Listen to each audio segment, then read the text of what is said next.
we've entertained the listener for quite for. Yeah, well, cheers there, Chris. We'll have a very interesting chat about this, that, the other, and hopefully we can have many more. We Sorry, certainly John, will. we say evening. Yep. Morning. Morning. Well, that's been most interesting night of missions, and your signal's very strong tonight, John. Yeah, well, after Nigel finished recording the thing, I turned the high power on, but so it's all very exceptionally entertaining. Yes, it certainly is. Be interesting to go to this Deal Island place, wouldn't it? It'd be a good deal to go there. Yes, certainly would. A double deal maybe if you did 2 trips. Yeah, that's right. Well, I suppose if But we it'd be could... sort of like Wilson's Prom, only better, I imagine. That was a good place to go, but yeah. Well, Wilson's Prom without the crowd, I suppose. And you wouldn't have all the things from all the people that have done all the things to wreck it so much, would you? It hasn't been burnt down yet by the Department of That's Parks. right. Well, that's right. When they burnt down Wilson's Prom, that was quite spectacular, wasn't it? What dickheads they are. Yeah. Didn't they look to see what the weather was like on the day they did the thing? Well, that's the other trouble. They either don't do the controlled burning or they pick the wrong days to do it, and either way it ends in disaster. It certainly does. We know what my attitude to national parks people is. Well, I don't think too much of them. I don't think too much of the types of councils that are associated with those sorts of people either. That's right. Oh, well, we don't want to get too controversial. We might be, who knows, who cares? But yes, as I said, judging a ham's ability to be a good ham solely on whether they're good at doing contests, I don't do any contests, and I'm not very good at them anyway. I have years ago, and like Chris said, it's pretty boring. So I would be a very bad ham because I'm not very good at doing contests. But if they looked at technical things, well, then I'm probably a good ham. If all you can think of doing with your equipment and your skills is doing CQ contest, I mean... It's a bit limited, how pathetic. isn't it? It just... it doesn't justify building a station, really. No, it doesn't. It's like dialing someone up overseas and saying, hello, look, I've talked to America or talked to, Yugoslavia, isn't that great, and hang up. Well, that's how I think of it, and I can't see the point to it. Yeah, if the conditions are right, on 20 metres you can talk to those places, and it's no help from you. Yeah, so it's just like I said, radio whether tats lotto. Exactly. And if you get the jackpot, well then 1 watt goes right round the world several times over. And if you don't hit the jackpot, kilowatts will only go across town. Yep, that's right. But to get a light beam to go to New Zealand, Tasmania, it requires a lot of work. Yeah, well, that's right. It's actually a lot more of an achievement from what I can see than CQ contest, where most of the people don't even know any theory because they do it as a sufferance, and they buy an expensive radio with 10,000 knobs and buttons on it, half the buttons they probably never use anyway, and then they just sit there going, CQ contest. Well, How there's people, they get these new, Yaesu FDX something or other machine, and they're talking about they turn this knob up and they this one.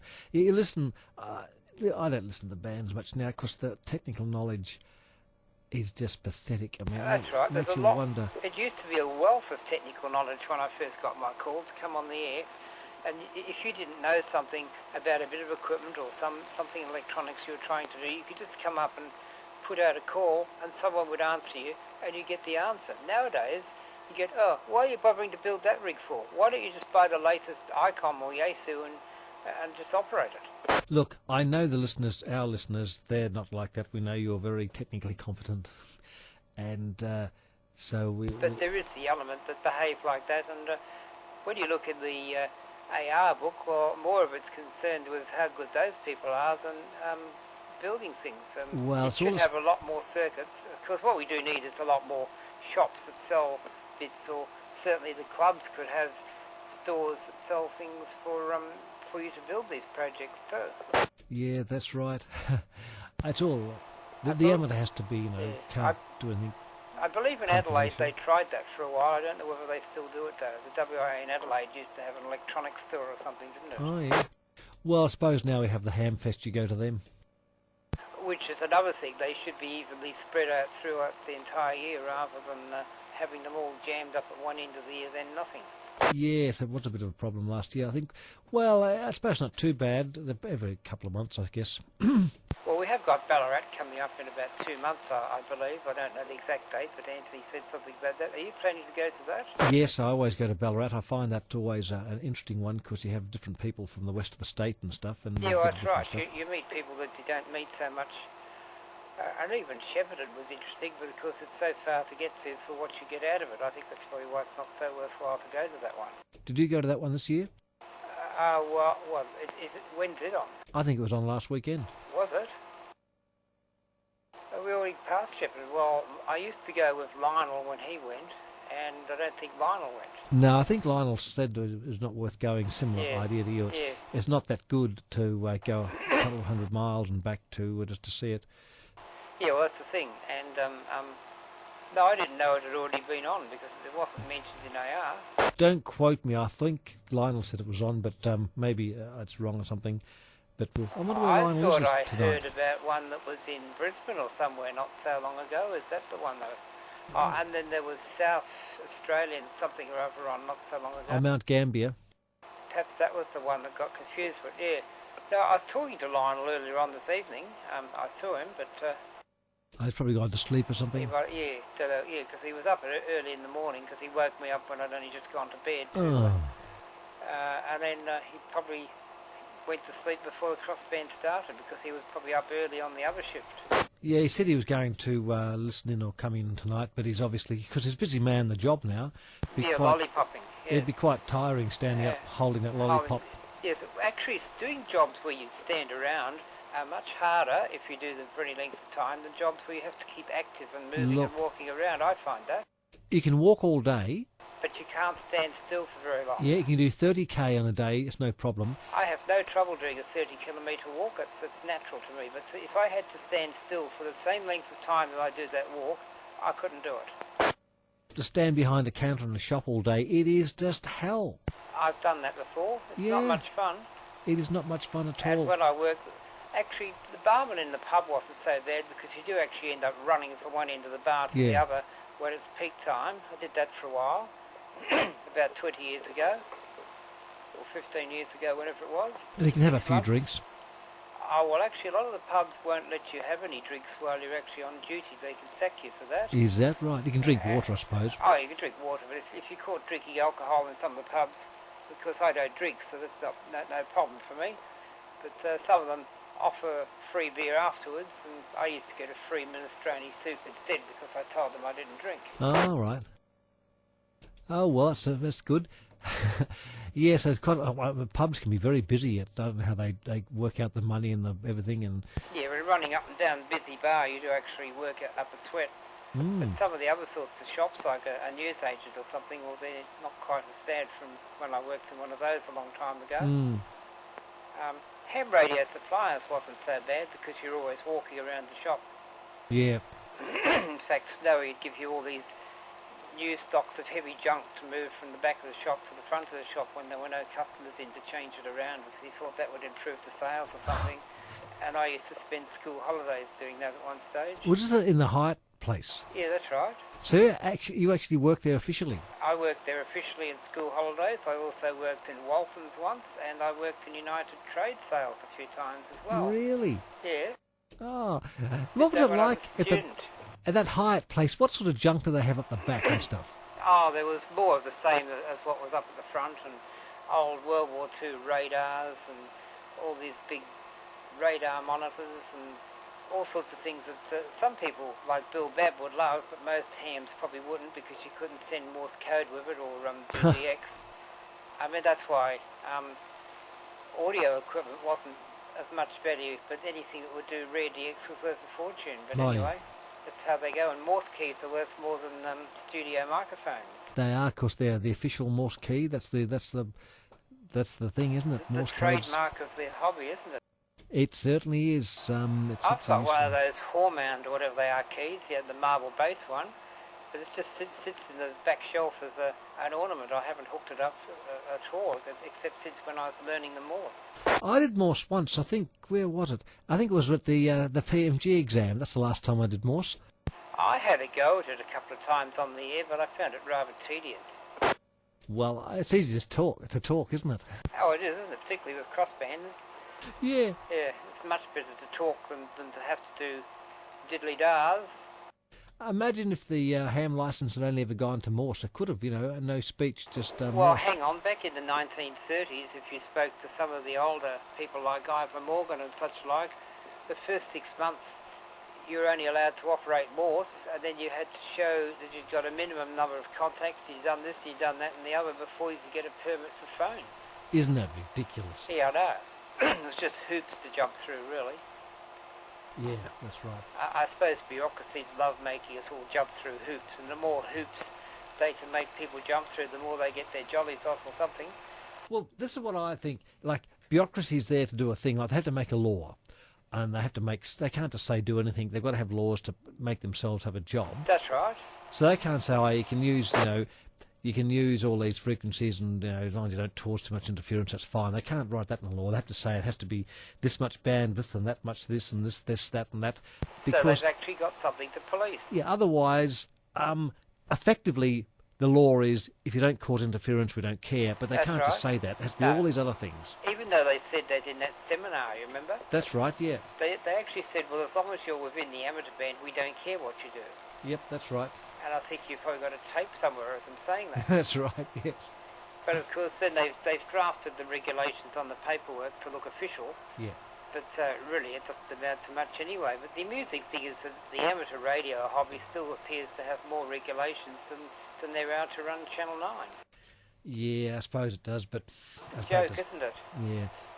Who cares? Well, there's regulations, 9 and that, all they break them anyhow, no one cares. That's right. When was the last time a station was, the control board, cancelled their licence for too many ads or too many swear words? It's never happened except once or twice in big cases when Graham Kennedy said, what did he say? Something about a crow or something. Crow call. It sounded like a four-letter word the way you said it. Didn't he get jailed for that? He did, yeah. He went to that's for saying fuck or something like that, which just sounds like a crow to me. Yeah, that's right. We have them out in the yard. They're doing that all the day, and we didn't call the police to say these crows are saying obscene things. Yeah, that's right.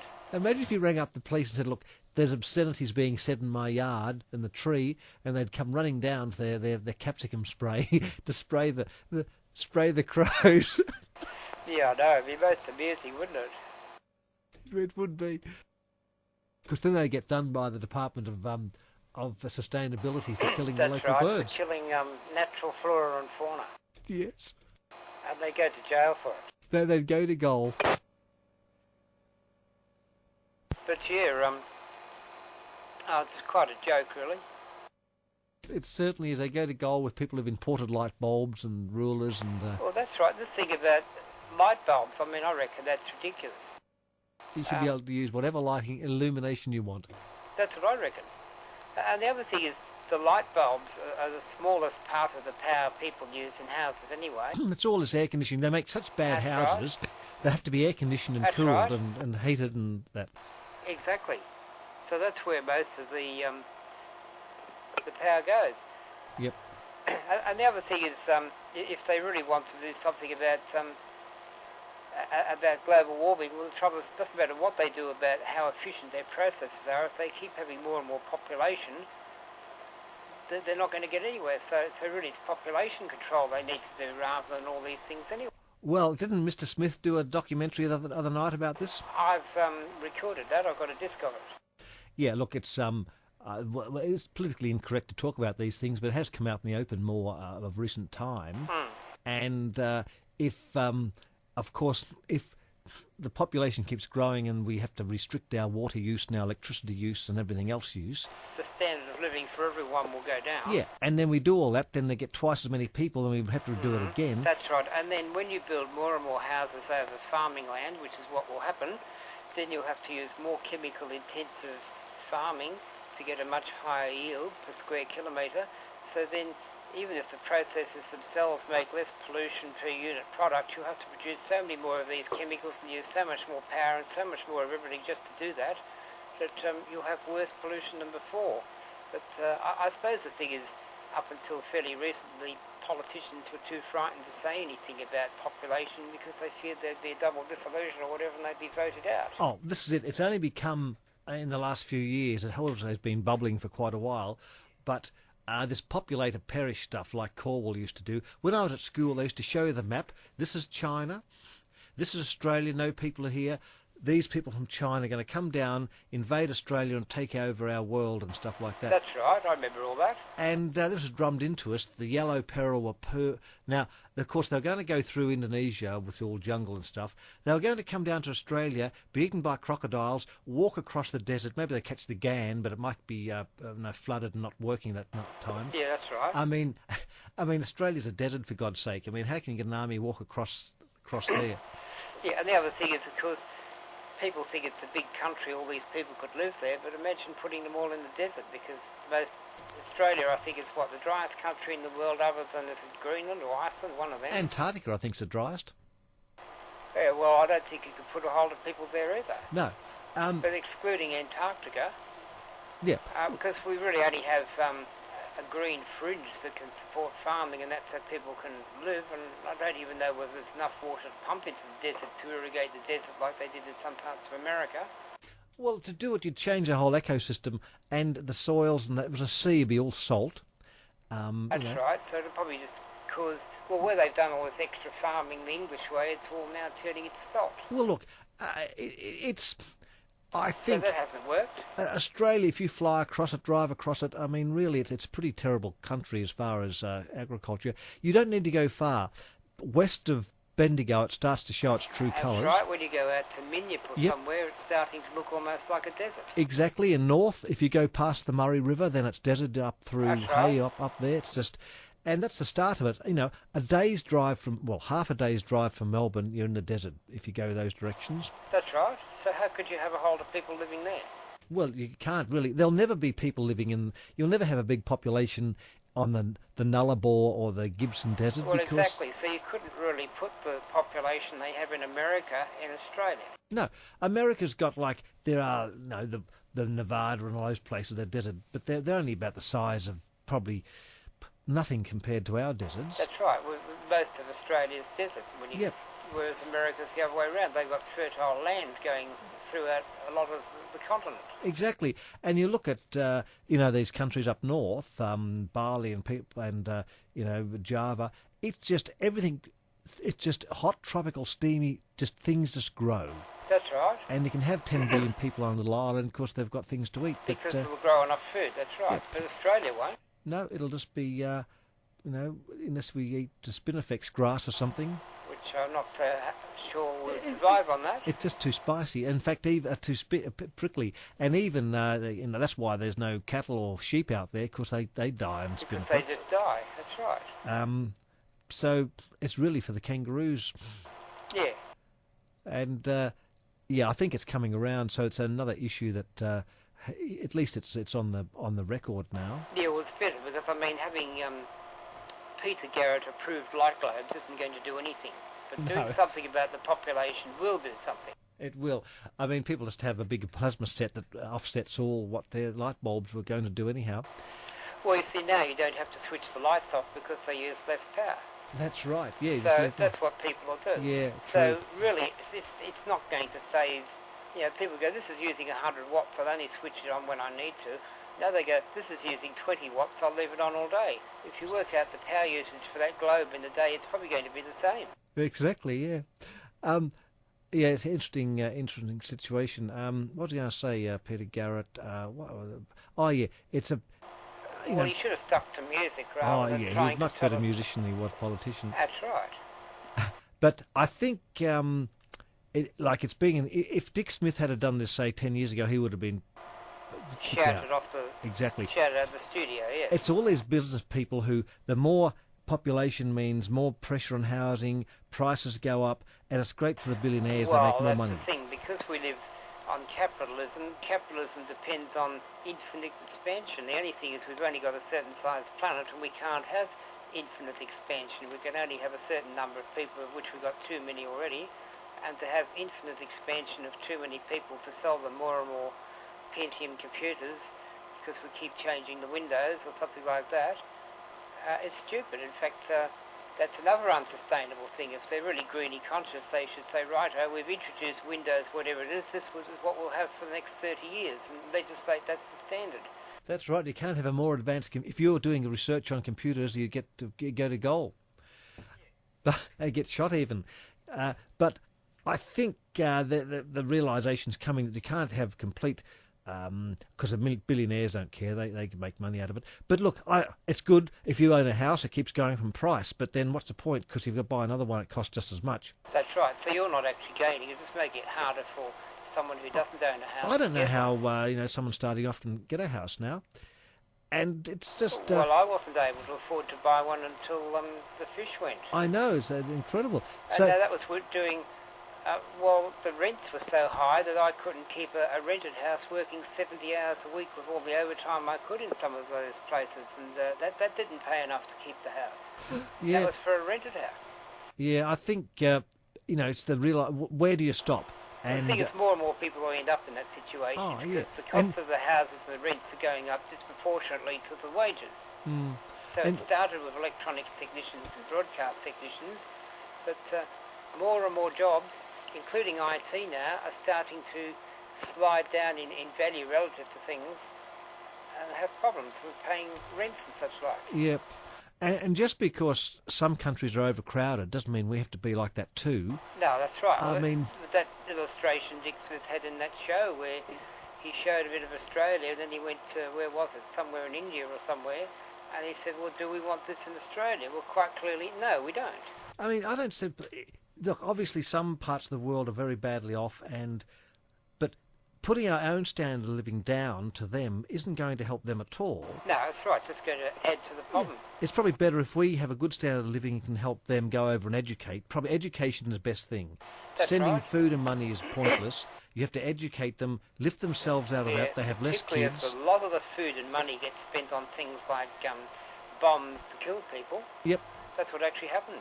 Yep, education is the way ahead, and we should spend people over there to educate people in just everything, farming, IT, just living, and keep their cultural values and things. But so they don't have to have 10 kids, cause 3 die or whatever, That's right. and the population doesn't keep going up.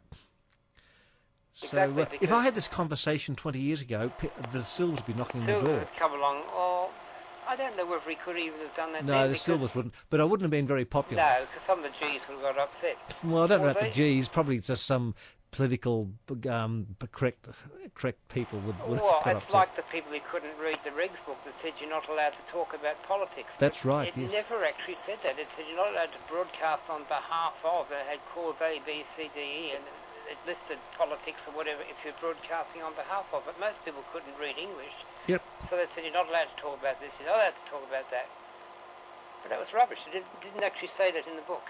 It certainly didn't, and I think if the Silvers had a queried you on it, you say, well, you have to prove in court that I'm talking on behalf of an organisation. Exactly. I'm talking on behalf of the Marxist organisation or something, or the Labor Party, or the That's right. or the DLP with Bob. I'm and going if to you vote say for I'm Bob just- Santa Maria in this next election. Exactly, and then if you say, well, I'm just standing on my soapbox of build saying my personal opinion, which is purely of personal nature, which it said you were allowed to do in the regs anyway, well, then Yeah. they couldn't do anything. Exactly. Yeah, it's very strange. Well, it's But the other thing about all this having Peter Garrett approved light bulbs, if we want to actually cut down our pollution footprint, we should stop exporting coal, because I'm sure we export more coal than we do here. Well, I mean, we do. One of the major earners of the country, I suppose. That's right, because we lost our technological industry thanks to people like Gough Whitlam. Good morning, VK. Oh, we're talking about you before. We're just about to Yeah, close we down. thought you'd gone. Oh, no, just listening. You continue, guys. I'm just listening. I've got nothing to add. Oh, okay, we're in the controversial hour now. Right, it's Yes, interesting. the controversy, yeah, it's very good. Well, that's what it is. Just to wind up, I suppose. Yeah, the views of the station are necessarily. I mean, not necessarily You know, it's the actually views getting of on- the presenter or something. I don't know, but take it either Coming way. up to 3:30 too, so we're almost getting to the old standards of the 70s. There's no listeners, of course. That's why we're controversial. You see. Well, yes, but when it gets replayed on a tape later on, it could come up any hour, so it'll get heard by whoever one day. Well, they'll think, why do they think it's controversial talking about this? If you play it back 20 years' time. Yeah, I know. And things do change. We should get Dick Smith on the missions one night. No, that would be most Tony, wouldn't it? Do you think he'd come on? Because he is an amateur. He is VK3 Dick. VK2 Dick. But is he a G amateur or controversial amateur, or what sort of amateur is he, I wonder? Oh, I think he hasn't got much time to come on air. I think he's a busy man in the job and likes to promote himself. But I think he'd be controversial. Obviously, he's been controversial in all the jobs, the aircraft and the air traffic control and yeah, that's right. population and all this. I think he'd be a bit of a stirrer. Yeah. So maybe he could be listening, Mr. Dick. Come on via Skype. Is Skype still on? It is too. Yeah. Yeah, And, well, you could always send him a letter saying what time that you're on the missions and what your Skype thing is for him to drop a line and see what he says. That's right, yeah. That'd be most amusing if he took you up on the offer. That's right, it would be. I think he's a busy man in the job, though. He doesn't really have much time to speak to people. He's like one of these busy people running around all the time, and I guess that's how he's... Well, some of these people, when they're financially very well off, they have a full-time job just managing their money. Oh, yeah. Because I don't know, what happens if you have all that money, you just leave it in the bank and just draw a bit of the interest every so often to live? I can't see why you couldn't do that. Well, if I was a billionaire, I would do that. I'd just put the money in the bank and live off the interest. That's what I'd do too. And, if you had, 10 million in the bank, you could certainly live off you'd be earning quite a bit a year. That's right, you just live off the interest. Actually, 10 million in the bank, well, I don't think I'd be complaining about spending a couple of million a year, and if you spent a couple of million a year, you wouldn't want for anything, would you? Can you imagine you drive a car, run out of petrol, buy another car, and, there's stuff like that. You could just, buy a big mitters booth. You could buy Mount Dandenong and mitt from there. You could, all this sort of stuff. Yeah, you could do that. And, you've got a bit of Mount Dandenong mitting from there, so you're halfway there. Yeah, except for the technical hitches we've run into when, well, as I said, all the inquiries were made, including with lawyers, to back it up as to what I could do here before I bought the place. If I'd been told what was going to happen now, I think I might have made a slightly different decision. Right. Because I don't really want to end up having to move again just so I can put everything together. Move. That's right. Pain. Let's see if Mr. Dick's on the email. No, he hasn't called in. Mr. Smith. And now he's got a copter. He could take us to Deal Island. Is that the point? Actually, he might be interested in sponsoring get him on the crossband a light beam thing to Deal Island. Deal Island, that might be an idea. So maybe Chris should write to Dick. If Chris is still listening, that might be a suggestion. Write to Dickie, boy. If you can write a good enough letter to the right government department about your cause, apparently some of these departments will actually give you the money.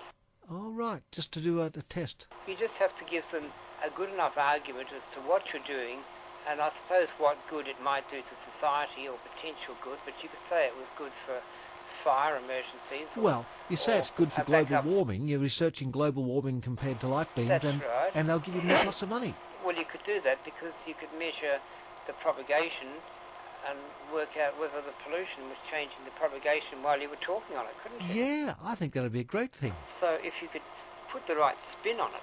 He'd get $1 million to do the research. Then you could get $1 million just to go to Deal Island. He could get like a big research vessel all set up. Yeah, but I mean, that's not so funny. I have actually heard of people who have done things like that and got their money. Oh, yeah. If you word it right, and you put the keywords in... something Today Tonight, or one of those current affair type programs, actually had a story about people doing just that and getting all this money out of the government to do whatever their field of research or project was, and they actually got the money. Yep, you certainly mentioned global warming, you mentioned carbon, you mentioned, put in all the things ethnic that are communities, to have the right spin on stuff it. like that. Yeah. And you'd certainly get, people to start thinking, this is a good thing we can promote the causes for. Well, it might be a useful thing for people in the outback after dark to use as a cheap communications link where they didn't have a computer or a mobile phone because there were no phone towers. That's right, yeah. So it might be... You might be able to argue the right thing. It could be like a replacement or a substitute for the NBN. Yeah. Just have light beams pointing everywhere. In fact, when you think about it, not so silly, we can put gigabits down those lines, and That's right. because they're so direct, you can have millions of lines pointing. You'd have in Mount Dandenong a thing with fingers of light pointing to every house, giving it super broadband. Yeah, well, it might work. And Except because when most people are going to use it at night anyway, because they're at work in the daytime, Yeah, so it might actually work. it could work. And everyone has a finger of light. But no, it's interesting. It's going for crackles. Oh, yeah. I think it's just the It's seasons. really interesting. Well, I think look at the 3:30. We might close down. We might call it quits on that final thing. So we say Final bit morning of serious until... discussion. Well, that was the most serious bit of the whole lot, wasn't it? It certainly was. But no, actually it wasn't as stupid as it sounded, because, as I said, I have seen some examples of people coming up with something and wording it the right way and actually getting a grant from the government to do whatever it is. So it might, in theory, be possible. If you're good at writing, papers, you can And getting the right spin Yeah. to Past 8. please the politicians of the day, Yep. and making sure it goes to the right politician who's most likely to cooperate with your project. Yep. Send it to Peter Garrett. That's right. Well, I mean, there was a thing that the Wireless Institute was doing along those lines to get money to build repeaters, and they were argued along the grounds of schools and education and all sorts of things like that, didn't they? Well, I think with the And CFA going digital, I think the more VHF repeaters they have, the better, The better, because they might have to rely on them They could, couldn't they? as a backup.